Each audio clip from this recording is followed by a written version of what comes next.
Welcome. Welcome. Somber news to start with. Mike Leach, Mississippi State head coach, they just did a release 30 minutes ago that says Mississippi State University head football coach Mike Leach remains in critical condition at the University of Mississippi Medical Center in Jackson. Extent of information that MSU has available regarding Coach Leach's condition. No other comment at this time. Updates on social media when it becomes available. The family respects privacy. From what I understand, he had walking pneumonia for a very long time, and he was helicoptered from his home to Jackson yesterday. And a lot of the local reporters down there are saying it's a very dire situation. So hopefully they're wrong, and hopefully a miracle is going to happen because we don't want to lose a great coach and one of the best personalities we've ever seen in college football. There's no doubt about it. I mean, prayers for Mike Leach. It's that is a crazy situation, and we talked a little bit briefly before. I've watched so many of his interviews because I enjoy. Obviously, I think he's an innovator in the offensive game, no doubt. With his offense and the whole mesh concept and all that kind of stuff. So he's a brilliant mind. But I've seen at the podium because I enjoy watching his personality and the coughing and the clearing of throat and but not like a few, like a lot, and it kept as the season went on, it seemed to progress. And I have no idea if these things are related. You might know better than me, but like I did see it and think, hmm, like I know those guys, it was one of the downsides of I would guess of college football, right? Like if you or I were in that situation, like we have enough downtime that we might just say, "Hey, let me just go over to the doctor," and get this five. The way I am, I would go to three or four if I didn't get an answer that was made sense. But I can understand the rigors of college football. You go to a doctor, they say it's something, and you just, if they're wrong or they don't understand, don't get the magnitude, sometimes you just kind of move on and think, oh, maybe it's nothing, and it's just something that I have to deal with. And it's terrible news. I mean, just really, Yeah, I don't have any information on it or inside information. Even if I did, I wouldn't say. But yeah, the busyness of college football and college football coaches, where it's 365 days a year, and you're always doing something, whether it's game planning or practice or watching film or recruiting. Now with NIL and the portal, I mean, it's just constant, constant. So even if a doctor did say, well, listen, you need to take some time and rest or get better, it's hard for coaches to do that. And I'm not sure what's happened here or why, this is all occurring. I don't have any inside information, but I do know, in my dumb world, when I've been told to rest for any medical reason, I just don't because there is no rest. And so if that's, part of this for Mike Leach, it's sad, but it's part of the game. So we're going to see and find out what happens. They said they would alert us on social media. It sounds horrible. When I first heard that he was in the hospital, it wasn't sounding as bad as it has over the last few days with the local people, saying that this is like a prayers miracle situation. right. So that's freaking horrible. So I don't mean to start on that, but obviously great respect for him as a coach and as a unique personality, and he's a very entertaining individual. He's a very sharp football mind, and that's something that has to be addressed at the front. And it seems dumb to move into what we're going to talk about, which is locker room squabbles with NIL and transfer portal because of it, and our promotion. But that's what we have to do. Is until we get further information, we can't really comment on it anymore. So I would say the promotion is working, and sometimes it's a slow turtle-like move. myfootballcamps.com/D1, and that's for the high school and it's myfootballcaps.com/transfer portal, I believe it is. Portal, transfer portal. D1 hyphen transfer right below Oh, it. D1 hyphen transfer portal. Yeah. And the reason I say this, we've had some guys like Carson Gruber find their FCS home. We've had some guys see additional Power Five interest, um, throughout this process. We've had some younger guys, 2024, 2025, 2026s, get more interest because of the promotional program. And what it is, it's we will socially promote you through our social media channels, and all the coaches are on there. And any coach that wasn't following me or the portal feed before this massive nightmare that happened last week with the portal, they're following now, and they're going to see your stuff. And we've always talked about how it's like the first time it's like who's this, second time it's like who's this, the third time it's like okay who's this, I got to look, and then the fourth and fifth time that's where it starts to get serious. So our buddy Sam Hartman, who was honestly throughout all of our clients, for me was not a success initially. He came to us when he was in the state of Texas. He's an offensive lineman, could play D line as well, 6'5", 290, really strong kid. But it was like he came to us with some D2 interest. And I'm like, okay, based on the film, we're going to get this kid at least some FCS interest. And it wasn't happening. And he moved to Oregon, and that really hurt it as well. And I was puzzled by it. Not that I think he's a Power Five, starter or a 4-star recruiter or anything like that, but I thought there would be more interest. So then we started talking last week, he and I, about JUCOs and preps. What if he wanted to take another year and continue this process? And he got a JUCO offer from, I believe, Navarro, which is a great JUCO, and it was like most of his stuff was covered. And he got official D2 offers, Yep. but he got what he wanted last week, which was a preferred walk-on offer from Oregon State, a program he loves, a physical program. Kids like him are perfect for it because this is a program that doesn't recruit 4 and 5 star kids. This is a program with Jonathan Smith, who just got a huge extension, as he should. They recruit grinders and hard workers and guys that are overachievers. So now he gets to go there. He gets to he'll work scout team. He'll work as a preferred walk on. He'll try to work his way into the depth chart. But worst case scenario for him now, he gets experience there and he falls back to FCS. And you had mentioned off air, Portland State should have offered this kid, and they should have, Yeah. no doubt. And now I think the worst case scenario is if he doesn't work out at Oregon State, he can get that Portland State offer or something similar at an FCS level. So that's a success story, but this one was like, this took a long time. You remember he was one of our guys in the summer we He were was one working of our on. first guys, definitely. Yeah, yeah. I So think that I think the lesson too on this is for the high school recruits, which is very different than the transfer portal recruits. For the high school recruits, um, it's a persistent, consistent process. And those are the two kind of words I would think: persistent and consistent, meaning the way recruiting is going, because the transfer portal is an immediate thing for the guys in college and they have to like make decisions quick on guys, and the guys who are left back might need help. And that's why we're here to help from that standpoint. But that's all a fast process. Because they have to focus on that and the immediacy of it, the high school football recruiting is more of a grind process. Obviously, the guys who are mega stars, that's a different deal. But even the guys that are Division One or borderline Division One FCS, it's still going to be a grind process.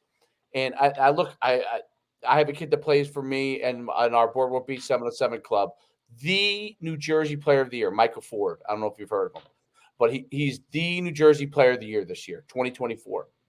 And he was great like all spring, and he was a great player as a sophomore last year. But he only had West Virginia and Maryland offers at the time. Now he's the New Jersey Player of the Year. He rushed from quarterback, rushed for like 2,500 yards, threw for like 1,500. He's an athlete guy. Could play a lot of different positions. He's 6'1", 215, and fast. And now he picked up 2 more offers. He's going to be 20 offer guy. I mean, he's New Jersey Player of the Year. Very rarely he's the number 1 player in New Jersey. Not a 20 offer guy, but he's a 20 offer guy, and he's got all the measurables. and he's going to explode. But a guy like him, as he's literally the New Jersey Player of the Year, it's been a process for him that he's had to go through. So a guy who's probably going to end up with 10 to 20 offers, who's a 2024, still had to go through a process. And the lesson on that is it unless you are automatically slam dunk immediately, meaning you're 6'5" and you're 210, and you're a receiver where they can physically see the tools right away. Those guys pick up offers. Your even Division I players are going to have to go through a little bit of a process, and that's because the world has changed in recruiting. There is the balance of the transfer portal. They're going to offer guys during this December time period, see what happens there.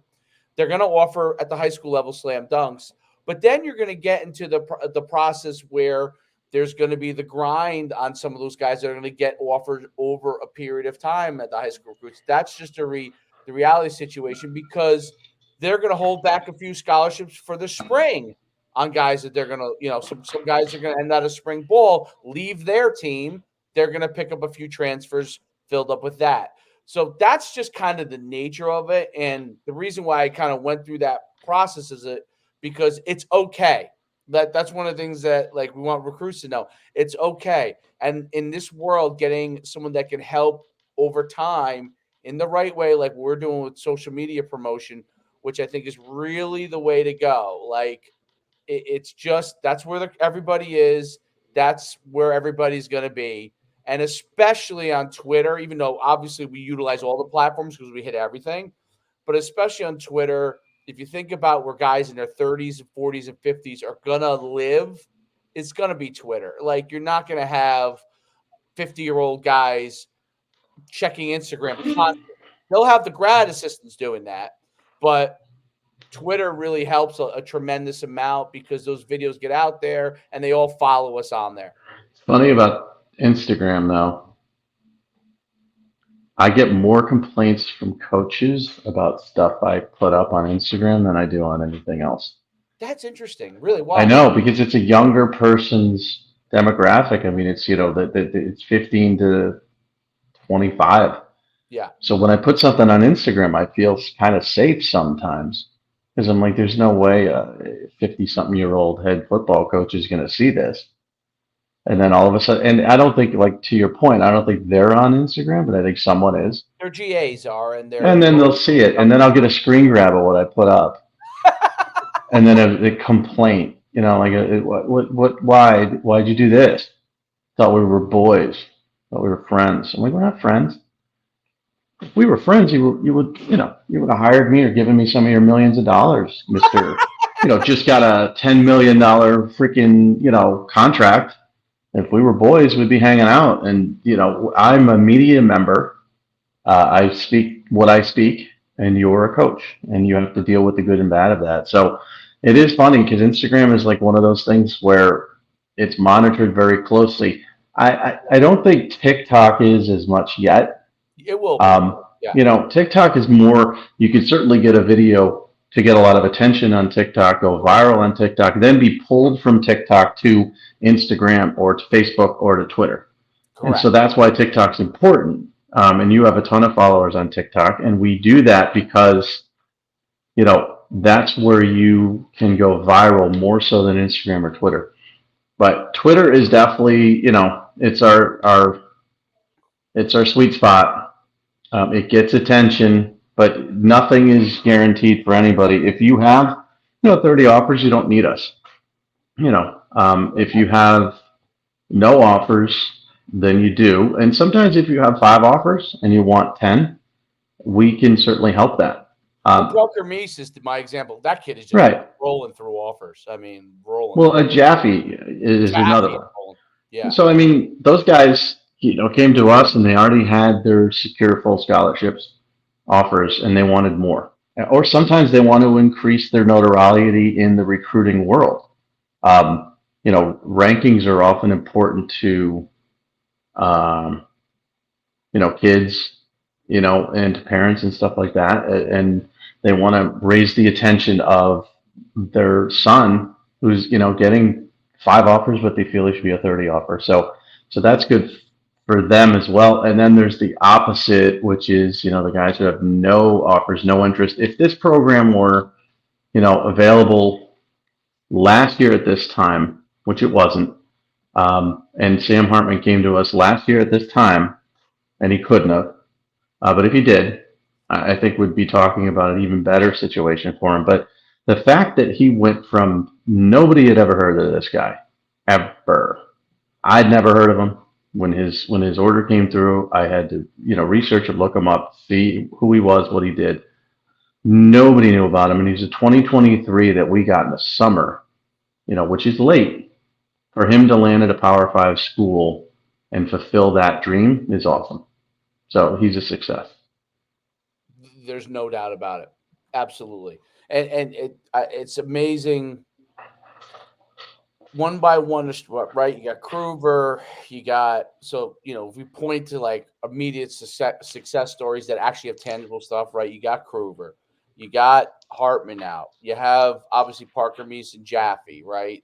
You have uh uh he, he- you know he wants more, but I already see Ronner is starting to get a lot of attention. Um, and I think he deserves more attention. It's always a little tougher in a place like Nebraska just because of its location, but he's starting like I see the people are inviting on campus. And I mentioned this. Like, he just has to go through that process. I mean, that's just to me, It's a painful process, and right? he's talented enough, and he will get the attention needed. And it's great that he came to us early, and that's what he should do. And now he's on the radar. But like most quarterbacks, Arch Manning doesn't have to go to colleges and throw for people. But most quarterbacks, and I'm talking about most quarterbacks that are in the NFL now, that are starters, um, had to go and throw for people. Justin Herbert was on last night. Amazing talent. He had to go throw for people to get his offers, and he didn't have a ton of them. And he ended up at Oregon, and now he's a starter in the NFL. Blah blah blah. But you have to go and throw, and so that's what's going to happen this spring for Carson Rauner. A good season statistically, not as good as he would like because it's not as much of a passing offense, and he was out of the game quite a bit when they got ahead. But that doesn't matter. He's got the foundation now, and he's going to go out in the spring to the camps. He's going to hit the camp circuit, and then he's going to do the summer camps, and he's going to, throw for people, and he's going to be fine. But you can sense how frustrating the process is for parents um, because it's not an easy process. It's very you need a lot of patience with it, and you need a lot of mental fortitude to go through it. Um, so it's going to happen for some people to different levels, and it's hard to sort of be patient with it. But I think the slow burn, as you're talking about, is key. And then the portal's a completely different animal. What's happening with the portal is that a ton of kids entered last week. Kids can continue to enter. We're over 2,000 people, 2,000 players from FCS and FBS in the portal now since August 1st, which is the cycle. This week, a bunch take visits, a bunch take spots. We've seen a ton of commitments. Next week, they'll take visits, and the following weekend is the dead period. And then once the dead period comes, that's when kids are really going to start needing a lot of help because spots will be taken, the early signing period will be over. Schools will have a very good idea of what their 85 scholarship team is going to look like. And that's when you're going to really need to be special to find one of those additional scholarships at the school you want. And that's where you're going to need us in our promotion program for the portal. And that one is going to be more desperation. High school, we got time, you know. Bryce Enlow got an offer recently. Yep. He would have never got an offer without this program. I don't believe. Um, it was slow, and we had time with him, even though he's a 2023. The portal, you got no time. So you're going to need to sign up for this promotion and hit it at the very least over the holidays. Probably now, but at the very least over the holidays. I think that's exactly right because you need to lead into the new year with a situation where you can really begin to to get recognized and get offered, and there's no doubt about it. There's no doubt about it. So, um, let's kind of move to. You can go to myfootballcamps.com/D1 for high school. You go to myfootballcamps.com/D1 hyphen transfer. Um, did I say transfer? Yeah. So D1 hyphen transfer for transfers. I wanted to talk about it and get your input, okay? And I started to kind of talk to you about it a little bit. But the story, I'm trying to think if I can pull it up somewhere where I had it. I guess, I mean, I don't want to play my exact TikTok video I did on it, but long and the short of it is Tennessee. There's a rumor. I don't know if it's true, but they suspended a linebacker. You know that. That's kind of a fact, right? One of the Hmm. strong linebackers. Suppose It, I think he was suspended for one game, honestly, one but game, correct. suspended. Yeah. So supposedly there was like a mini mutiny or a mini like we're not gonna play hard type of thing because it was a fight with an offensive player. I don't know whether it was the starting. I'm assuming it was the starting quarterback. That's what basically was put out there. Some, but nobody knows if it was the starting quarterback fighting with the backup quarterback over NIL, and the linebacker interjected, or the linebacker was fighting with the starting quarterback and the backup QB interjected on the starting quarterback side. You know what I'm saying? So Yeah. we don't know the exact details on it, but there's something in there. And which leads to my bigger point is like everyone knows that this was going to happen at some point. If this is true, we don't know if it's true, because obviously that's just kind of what's been put out there. But it brings up a valid possible issue down the line, right? If you're, I think about where I play. When I played at UConn, when I was originally a running back, okay, I was a fullback, and I just think among the starting tailbacks, right? We used to use two tailbacks, right? If one guy was getting more than the other, that would have been a problem, you know. Oh So, yeah.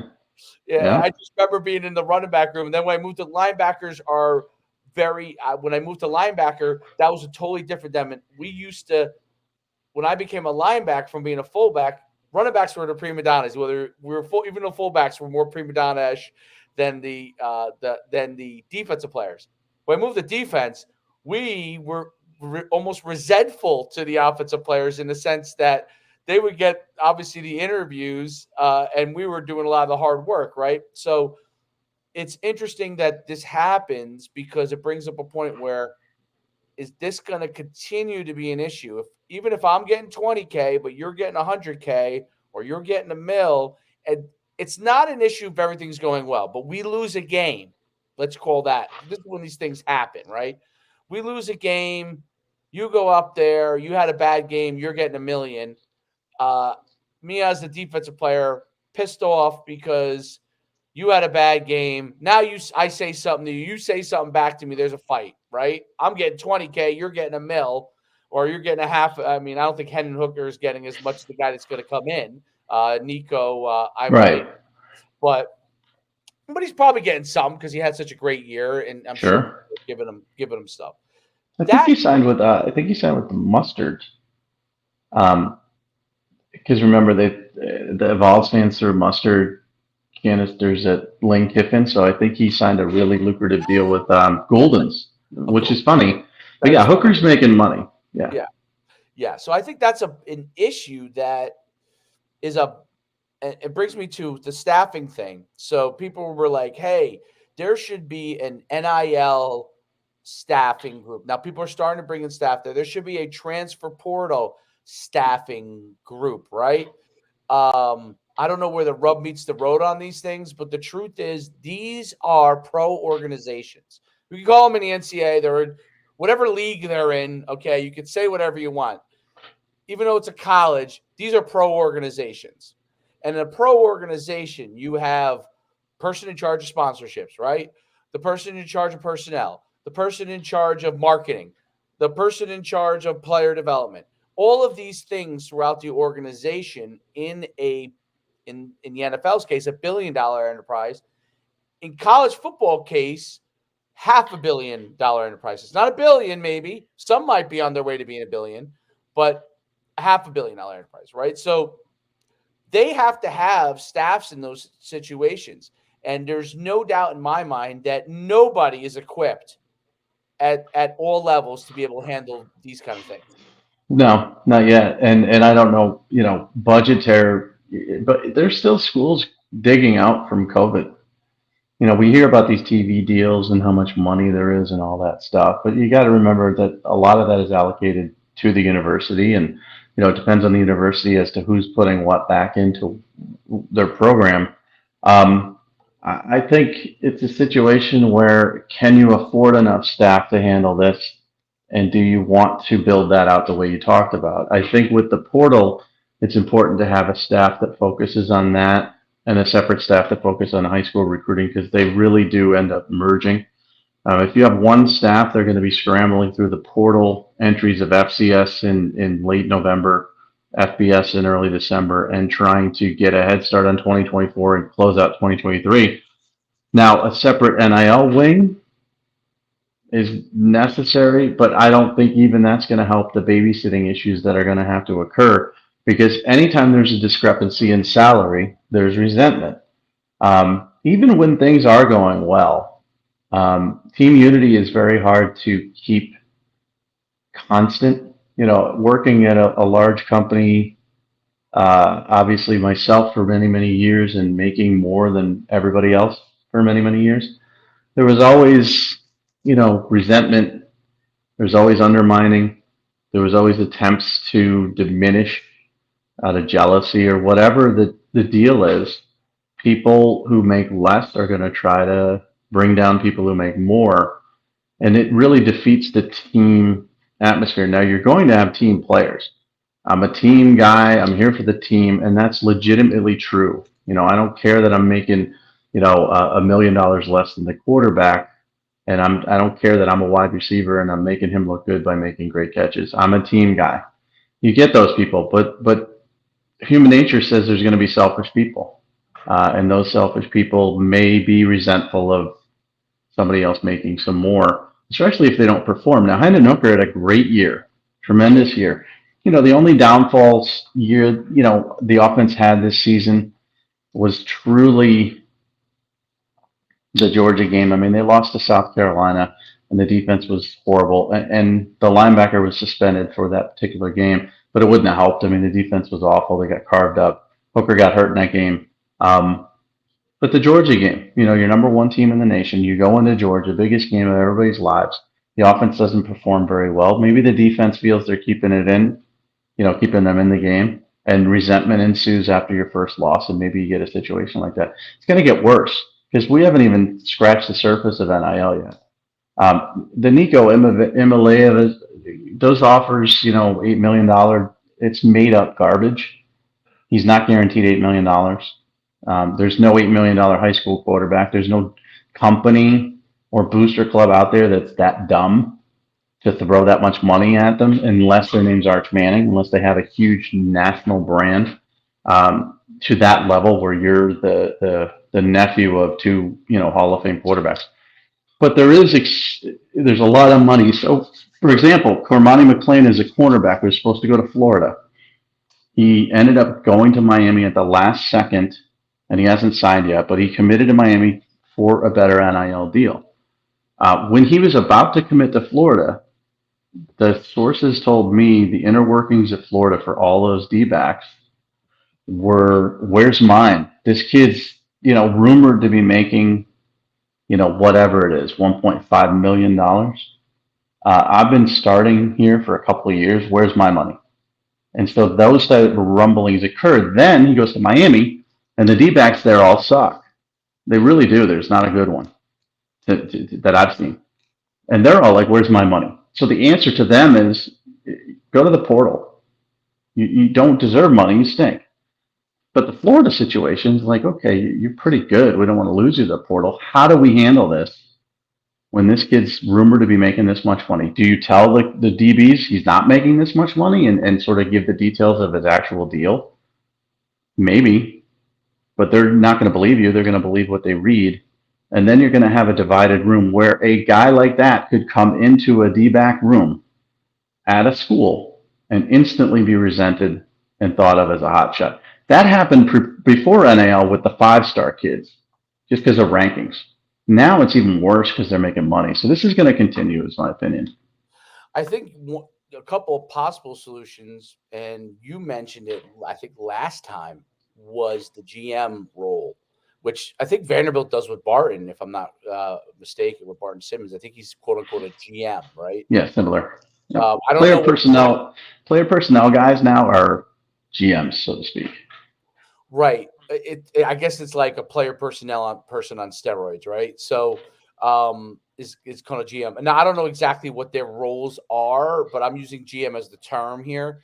But someone who manages the payroll, manages the players and how they feel about that. Like you see it in the NFL, like if the NFL player has an issue with the coach, a lot of times he may jump to the GM because if he doesn't feel it's getting solved, because the GM can obviously has obviously a relationship with the coach. They're going to have a conversation, say, "Hey, listen, he doesn't feel this is being solved with you. What do we do here? What should we do here?" And they kind of work it together because the GM is technically the coach's boss. Now, in college, it's flipped. In college, the head coach is the GM's boss. Right. So that's where it's different. So I don't know if the term is GM, right? They do Um, call Barton a GM. I looked it up. yeah. He's director of personnel, but his technical title is general manager. Okay. Okay. Like I think that it's interesting. Is there a spot between the AD and the head coach? Now it's obviously going to be a fairly expensive spot, but is that spot a kind of GM down the line? Is that guy a spot in between the two that manages? Now, obviously, it's more for football and basketball because obviously basketball eventually, it's less people, but they probably deal with some issues as well. But is that person there to manage the football and basketball, so to speak, kind of issues where the coach can have conversations with them without having to go to the AD? Because I think the last thing the AD who manages the whole entire enterprise, even though football and basketball are one and two, the last thing he wants to do is get involved every day on NAL deals, right? Like that's got to be a headache for an athletic director that has to manage donors and all these guys with big money to get the money flowing through. It's kind of like almost even a conflict.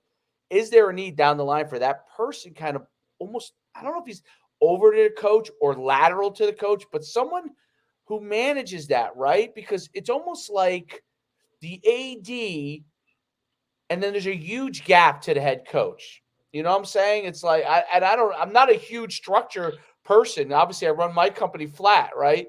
But there's me and there's a lot of people. But in the way that this thing is structured, maybe there is a need for that person who kind of manages that process that they can all have conversations with, that players can go to separately, and that coaches can solve problems with. Because I can't see, first of all, who as a coach, that's a never-ending headache. I would love to have someone that could solve some of those issues. You know what I mean?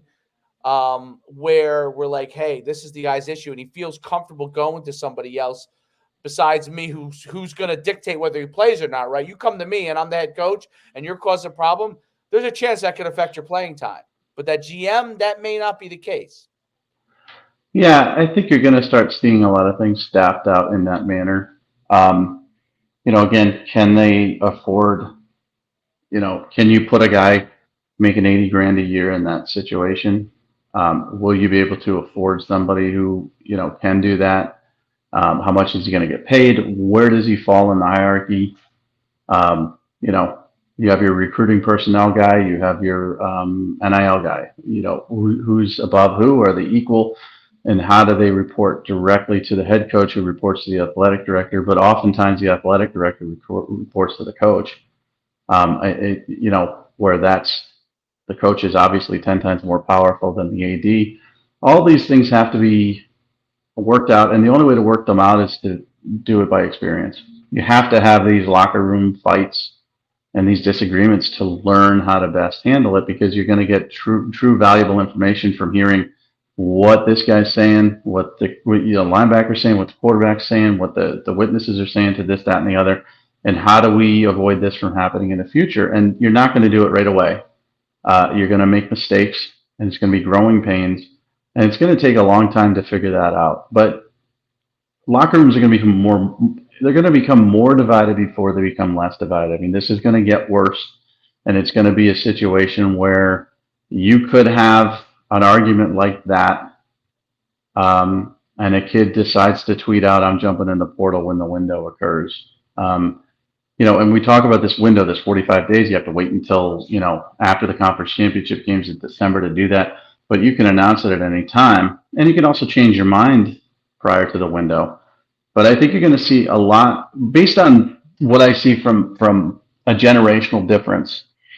Kids will overreact more now to anything. You're talking about a generation that dealt with, which was a different generation than now. Now it's more of an immediate gratification. Kids are much more likely to transfer. They're much more likely to give up on a situation. They're much more likely to say screw it. Um, and so that's where I think NIL and the portal are going to sort of meet. The one thing I've noticed about the portal is that the kids going in the portal aren't really NIL driven. Um, the high school kids are NIL driven. The high school kids are getting better offers. Now you're going to have a Devin Leary at NC State who's going to be able to command a pretty good amount of money. Caleb Williams in the portal last year command a little bit of money, a great deal of money actually. But a lot of the kids who go in the portal are going there for a reason. They weren't playing. They're homesick. They got off-field troubles. Whatever. They don't have as much to sell on an NIL level as a high school kid.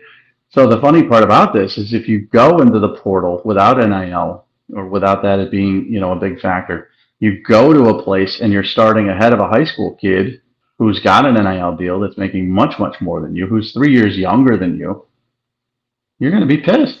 And it's going to lead to more situations. So the more kids can switch schools and the more NIL comes into play with the high school kids, you're going to run into these situations over and over again. And luckily, it's not my problem. I don't care how they solve it. That's why they get millions. I was thinking about it today, thinking about Mike Leach and thinking about how I have an affinity for the work ethic of college coaches. And I sort of defend college coaches. I criticize them greatly for missing on recruits or poor play calls or their job not being done, but I never criticize them for a lack of effort because I know how hard it is to recruit all the time and to work all the time and to never stop recruiting. And with the portal now, it's worse. Um, but I also think a lot of these guys make $5 million a year, and you know what? This is what they signed up for, and this is what they have to manage and navigate. And I don't feel sorry for them. Um, so it's a fine line. I mean, you make the money, you got to figure this out, and you got to figure it out to the best of your ability. And if it doesn't work out, Josh Heupel's done a great job. Great job. Guy's going to be worth a ton of money at Tennessee. He's going to be there for a long time. But he's also making a ton of money. So it's his job to figure out why this is occurring and why it would occur and how to not make it occur again. It's not my job. Yeah, there's no doubt about it. It's a difficult situation. I don't. There's no oversight from the NCAA that's going to make a difference on this. So I mean that cat's out of the They're bag. not staffed for that. It's not the NCAA socks. They're not staffed for that. They're I not. mean, we're talking about look at the portal is going to make the strong stronger. There's so much tampering. We had a kid last week announce his commitment to a school before he went into the portal. And he went in the portal 10 days later. Now, technically, you're not supposed to be able to contact a kid until he's in the portal. This kid had already talked to multiple schools. He got multiple offers. He committed to a school. Then he went in the portal. That's illegal. That's an NCAA violation. The school he committed to should be on probation or being investigated, but there's nobody to investigate this. And I saw an article the other day from I forget. It was a college coach who said if you're not getting ahead of this situation, especially with the quarterbacks, and essentially by getting ahead means tampering, then you're doing a disservice to your program because everybody else is. So if you're waiting for a kid to enter the portal when you've known he's going to do it for months and months and months, and I'll give you a Hudson Card as an example from Texas.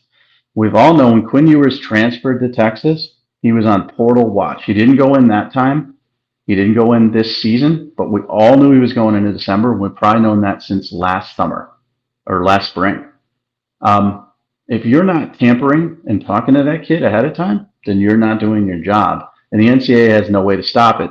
NIL is the same thing. There's no way to enforce any of this stuff. There's no answer from the NCAA side, and there's not going to be. And people who keep asking for it are crazy. I see this all the time. NCAA's gonna. There's nothing for them to do. It's over. The conferences can probably do something down the line because they have a kitty of money that's getting divvied out, and they may have some influence on it because the athletic directors can get together within a conference and say, "Hey, we agree to do this." But there's nothing that can be done from the NCAA. The NCAA is basically a shell organization, in my opinion. It's That going away. It's going yeah, away I mean, too.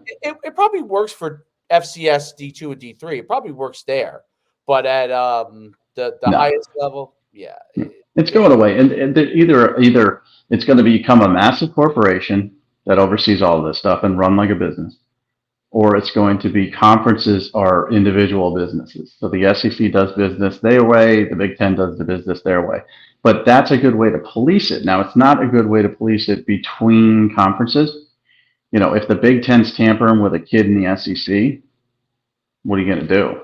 You right. can call Kevin Warren and say, "What the hell?" If he's let's say he's the CEO of the Big Ten corporation, but within your own conference, if you've got that type of cannibalization and there's tampering occurring, and a kid from Texas A&M's going to Arkansas, and he was tampered with like crazy, or the opposite, he's going from Arkansas to Texas A&M. Then, when you're a corporation overseeing the SEC, you can address that and Right. enforce it. But you won't do it across. The Big Ten. Honestly, they're going to pretend they care. But let's say Ohio State steals a kid from Florida and tampered with him for 6 months. They don't care. Well, who's going to? You think the Big Ten's going to slap Ohio State on the wrist for doing that? No, because probably the SEC did it to another Big Ten school prior to that. So I don't know what the solution is. I really don't care what the solution is. I don't. I was getting a question from one of my writers the other day, and he's a young kid, and he's really inquisitive, and he was asking me questions. I was in a bad mood when he texted me as usual, and he asked me, he's like, "So when do this is out of control, this portal stuff and NIL stuff, and when do you think this is going to be fixed?" And I said, "It's never going to be fixed." And he's like, "What?"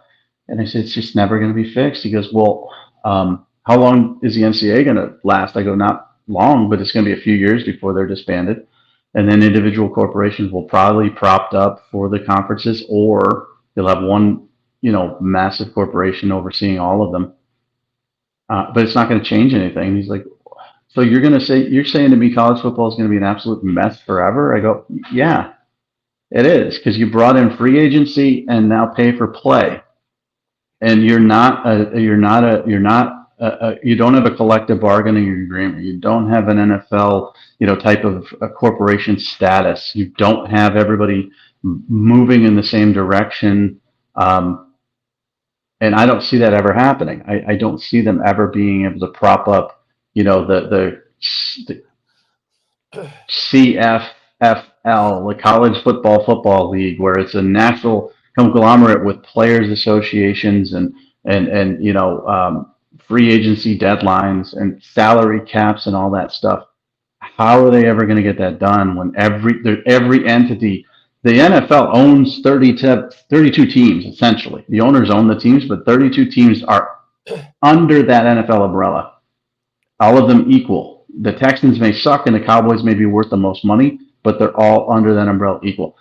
You've got 100 plus teams. You got 60 plus Power Five teams.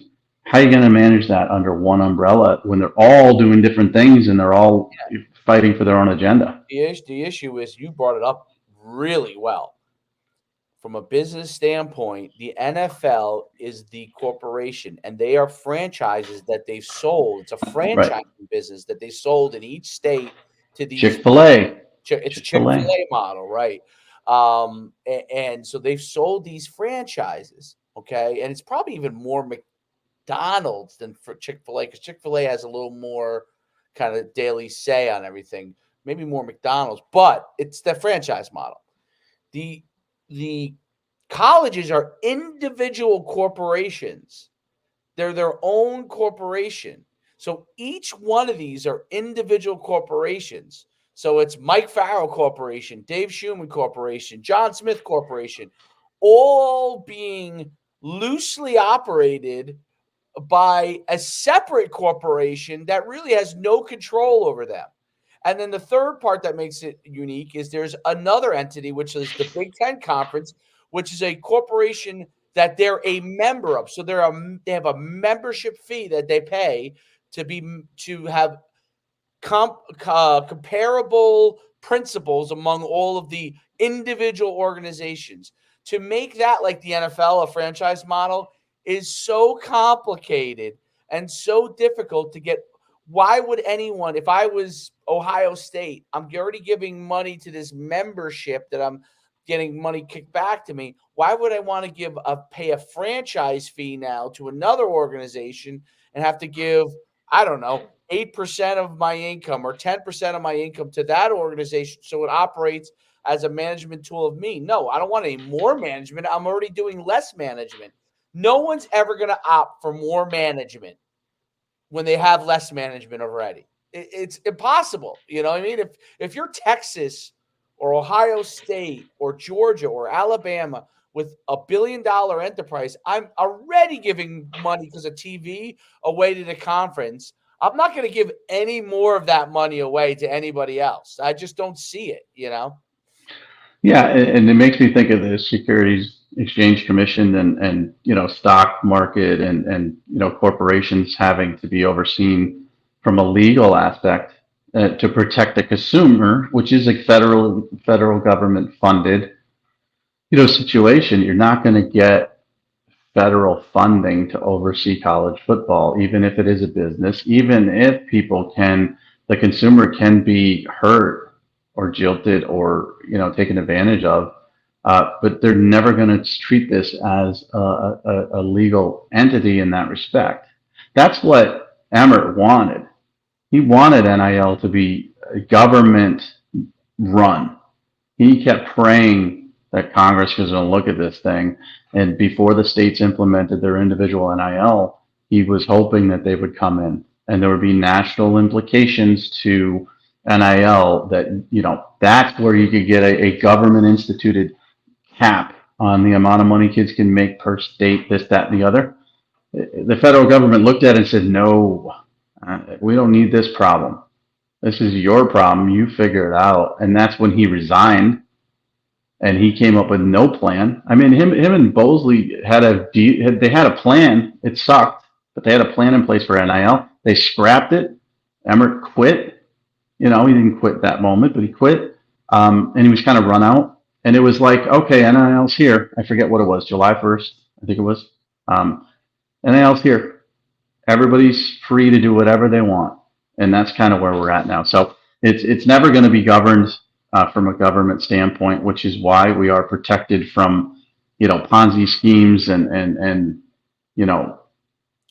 Enrons of the world. Well, you're not protecting the consumer from Ohio State. So it's going to have to be individually managed, and that's virtually impossible. So listen, again, I want to watch football on Saturdays and enjoy it, and I still do. I want to follow recruiting and enjoy it, and I still do.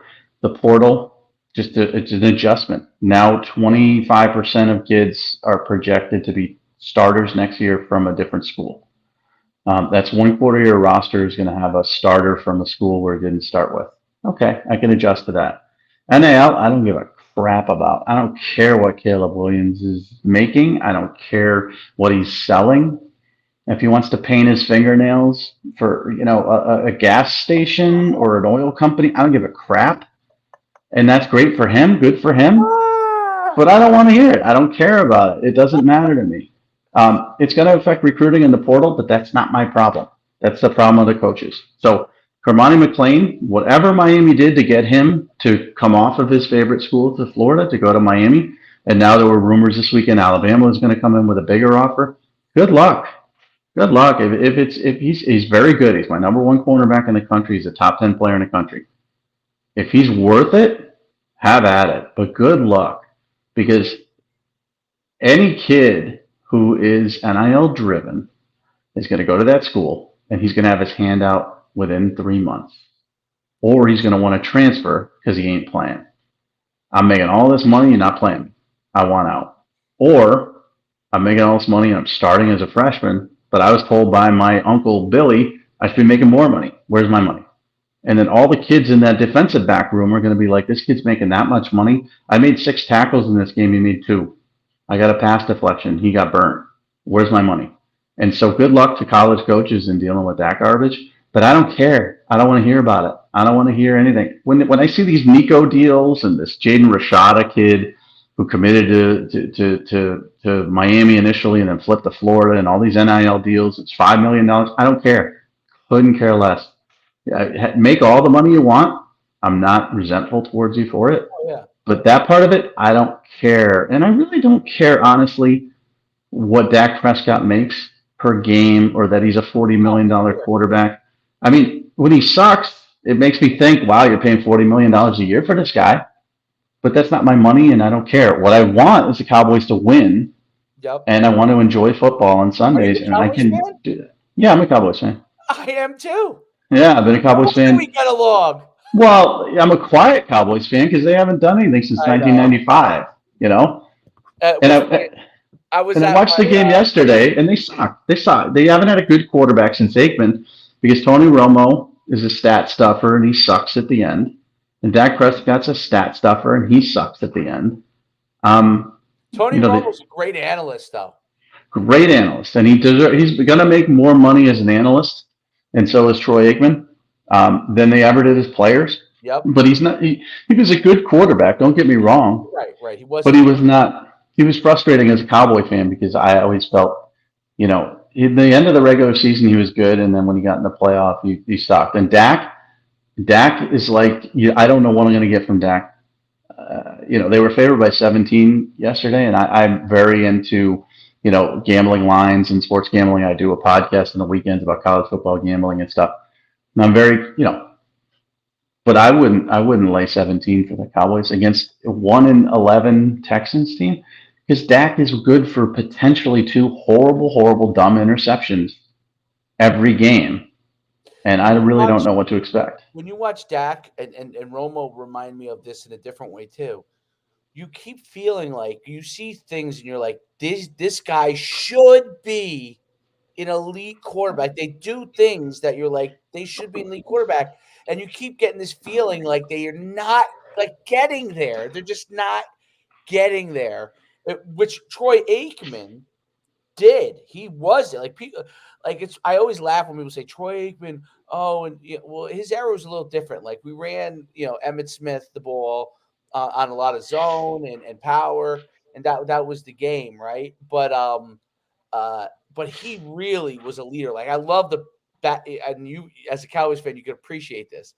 I love when I see the back scene stuff when he transitioned from Jimmy Johnson to Barry Switzer. He was very frustrated. His career, he had a couple of good more years, but it started going downhill because he said that he had to become the enforcer because Barry Switzer wasn't willing to be the enforcer, and Jimmy Johnson was the enforcer, so he could be the good cop. And he said when he had to be the bad cop and under the Switzer era, it really didn't work.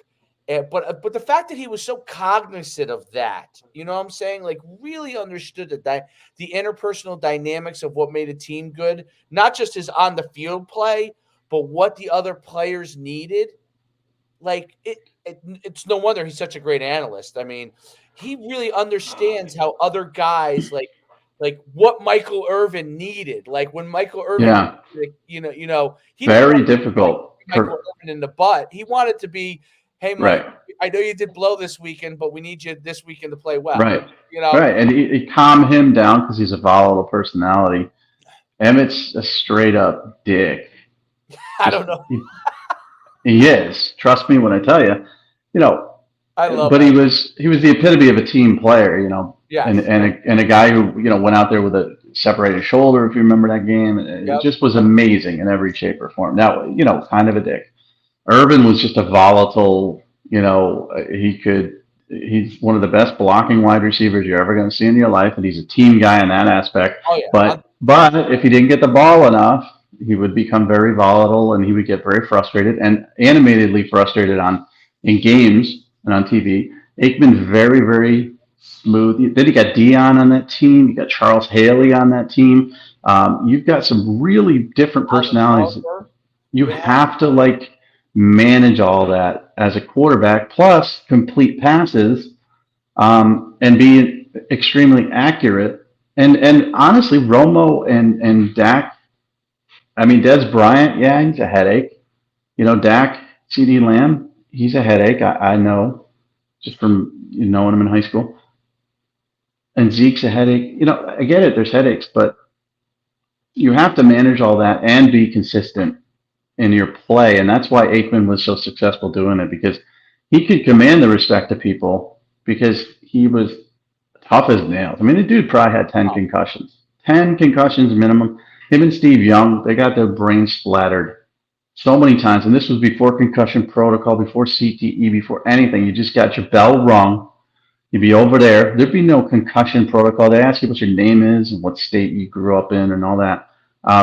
And then they would, sometimes you'd see smelling salts and they get back in there. Tough as nails, never hurt, and always, consistently in, even keel and good. So you can command respect like that. Dak is a guy that strikes me as a guy who wants that respect, who wants everybody to like him, and who does too much in that respect to try to get liked, but isn't even keel in his play. So he loses respect of players on the team. Romo strikes me as a guy who is very affable, very nice, very funny, but nobody really respected him because he pissed down his leg in the playoffs. So to be Aikman is hard, and that's why he's a Hall of Famer and why he has 3 Super Bowls. As a Cowboy fan, it's extremely frustrating to see, what I'm seeing. But I still enjoy the games. I mean, they oh won yeah. yesterday against the Texans, and I don't give a crap what Dak makes. I don't give a crap what Ezekiel Elliott's goddamn guaranteed contract was. I don't give a crap if they're overpaying this guy or that guy. And in college football, I don't care either. I don't care what your deal is. Yeah. I just want to watch football and enjoy it. So You NIL know to who I me love with the is Cowboys, by the way, is Pollard. what? Pollard was a He's huge awesome. gem for them. Memphis, dude. Memphis overlooked. Zeke was a top 4 pick. I think he was fourth. And he got the big contract. But he started to wear out, as most running backs do. Then you bring a Tony Pollard in, who's a great compliment to him. Um, you know, the personnel is there to be successful. Yesterday was very confusing because Dan Quinn's a good defensive coordinator, but they weren't getting after the passer. I believe 3 different quarterbacks played for the Texans, none of them good. I scouted Jeff Driscoll and Davis Mills. Davis Mills was good in high school, but he kind of reached a point of where he topped out. Kyle Allen was a 5-star in high school, same thing, topped out. They didn't bring any pressure. They didn't get a pass rush on him. They allowed him to do that. Chris Moore, who I've never heard of before in my life, had a career game. They played very weird and dumb, and that's what the Cowboys do. Against a crap opponent, they will play down to them. Against a good opponent, they will play up, except in the playoffs when they crap their pants. I have one question for you. This is totally different. You struck my mind on this, we've had a great conversation for over an hour. I want to let you go, but the you talked about how Kyle Allen topped out and some of these 5-star that top out. Basically like at high school they're almost at their peak. What do you think about? And a lot of parents, I see it all over the place. The kids who hold back in 8th grade or a year older, do you think that's helpful? I'm just really curious of your opinion because I see it so much, and parents always ask all the time on this. And there's no one who I can think would know the answer on this or have a chance to know the answer more than anyone else is than you. Do you think if a guy comes back a year and so now he's I don't know, he's going to graduate and he's going to be 19, right? He's a year older. Does that help them in the recruiting process or does that have no effect? Coaches even look at that? I always want that because if I'm 19 and I enter and I'm pretty good versus I'm 18 and I enter college and I'm pretty good. Like, what is the is there a difference? Is there that topping out an issue down and down the line? They don't really. I'm There curious. have been a lot of kids. I mean, obviously, there've been a lot of kids, honestly, in New Jersey as well, who take that extra year, and sometimes that extra year is in sixth grade, Right. in seventh grade, and their parents are looking forward to, like, I want him to be a 17-year-old sophomore, so he has a physical advantage over other kids, and that's every state, but New Jersey is a good example. Coaches don't care about that. You know, apples to apples, if there's a 17-year-old kid versus an 18-year-old kid in the same class, they'd probably lean towards a 17-year-old kid because there's still more possibility for him to physically grow and get better. Um, it's really the opposite that I think your coaches are starting to get very wary of. The kids who accelerate. JT Daniels, great example of this. He missed his entire senior season because he accelerated graduation. Quinn Ewers, another one, accelerated. And they get in and they get in too quick and they Hmm. get over their head and they don't reach their potential. I think coaches are becoming wary of those guys more. Now they're still going to recruit JT Daniels. He was, the number three quarterback in that class behind Trevor Lawrence and Justin Fields. But now he's at USC, Georgia, West Virginia. He's in the portal again. They're going to still recruit Quinn Ewers because his arm is a cannon. But now he's at Ohio State and he's at Texas, and he didn't have a great debut year. But the repeating grades doesn't really affect college coaches. It affects the NFL though, because if you are a 23-year-old senior, you're not gonna get drafted in the first round as opposed to a 21-year-old kid because you got less time to reach that 5-year first round guaranteed rookie contract. You're going to be 28 by the time that comes up, whereas a kid who's 21 is going to be 26. Huge difference. So the age thing, if I were to give advice to parents, don't push them forward. Um, don't hold them back. You Stay where you know, are.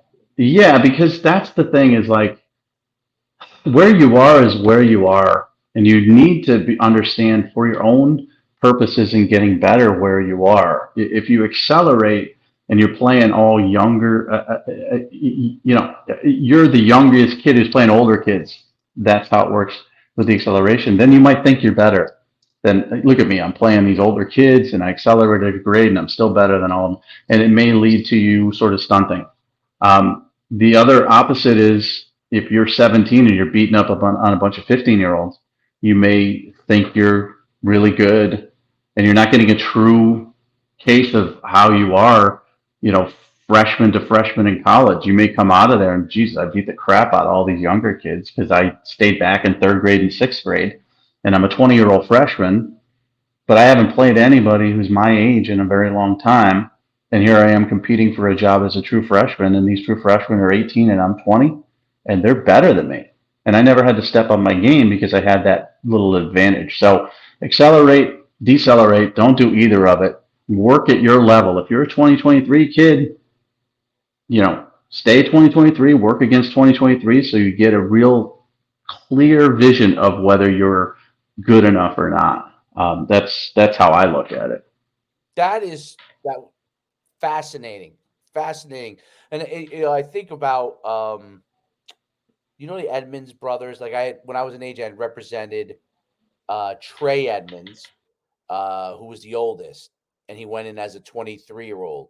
And then I represented. I don't know if I lost you here. If you're there or not. I got a phone call, so it kicks Oh, me out.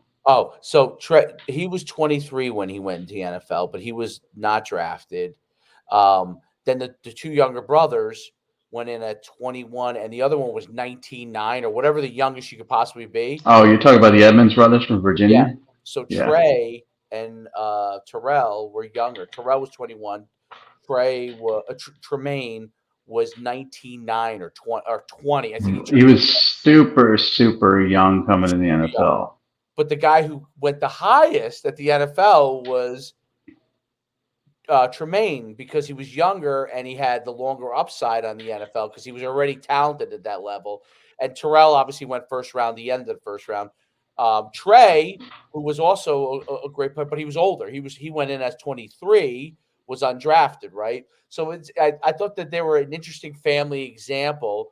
I think most people would be better off falling where Terrell is, like you said, the correct age, right? Yeah. And so it was, and the only reason why Trey went in at 23 is because I think he redshirted a year, or so he was 5 years. He was older, right? But that affected down the line. Now, obviously, 99% of the people aren't going to be able to, even the Division One college guys aren't going to be able to play in the NFL. So I thought your advice is really, really well managed because you can continue to develop in college if you're the correct age at the correct grade. You'll continue to develop because you're used to competing against kids in your class and your age versus if you're older or younger. It's a harder management process mentally. I think it's a mental game, right? Yeah. Yeah. So you Well, don't know whether you're getting better or not, or you're just that far ahead of somebody. yeah, and Tremaine is a good example too because okay, so he's the perfect scenario. He went 3 years at Virginia Tech and he ended up being a first rounder. And he's so young, he gets that extra couple years for his contract because the shelf life of an NFL player, if you're good, is 10 years, right? So he's going to get that one rookie contract with the fifth year option. Then he's going to get to his second contract. And maybe he'll get to a third contract where that's where you make huge money in the second and third deals because he's young enough. Whereas a 24-year-old kid, a 23-year-old kid who's entering as as such, and especially with COVID now, a lot of kids are trying to decide whether they want to take that extra year of eligibility that they have, or do they want to really wait that long and go to the NFL as a 23-year-old rookie because their shelf life again is about the same, but they're only going to get two contracts as opposed to three. And they're going to hit that first contract later than other people would. So it's a juggle, but the Yeah. Tremaine Edmonds situation is rare.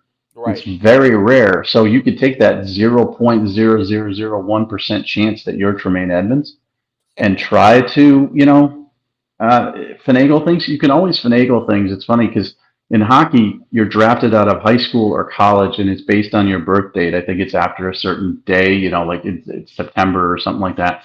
If you're post that, then you're 1 year. If you're pre that, you're another year in the draft. And people finagle that stuff all the time. Where okay, I want to take advantage of being in this draft class. So I'm going to go to prep school, and maybe I'll even like mess with my birth certificate or what. You hear all these crazy stories. The NFL doesn't matter. College football doesn't matter. You could sit back and maybe you think you're going to get extra scholarship offers because you're 20 and you look great against 17-year-olds. College coaches will notice that stuff. I say they don't care, but they will notice it. But it doesn't matter. I mean, Calvin Ridley was a 19-year-old senior and he went on to Alabama, played 3 seasons, went in pro first round, made millions, got suspended for gambling and all that stuff. But 19-year-old senior, they don't give a crap. This kid's great. I'm taking him. And everybody wanted him. If you're good enough, you could play against your own. And for a guy like Ridley, sort of staying back and he didn't do it purposely, kind of hurt him. So I would say just stay where you are. If you're good enough, you'll figure it out. If you're not, you're not. But we should probably wrap it up because you've Yeah, been no, over an that was hour. great. Honestly, those last couple of things were as I say, pure gold. Pure gold. All right. Well, listen, go to myfootballcamps.com/D1 if you're a high school football recruit. And it's the same address, but D1 hyphen transfer if you're a transfer and you need help. We're here. DM us. We go back and forth with guys on it to answer questions. So we're glad to do that. And we'll see you guys next week.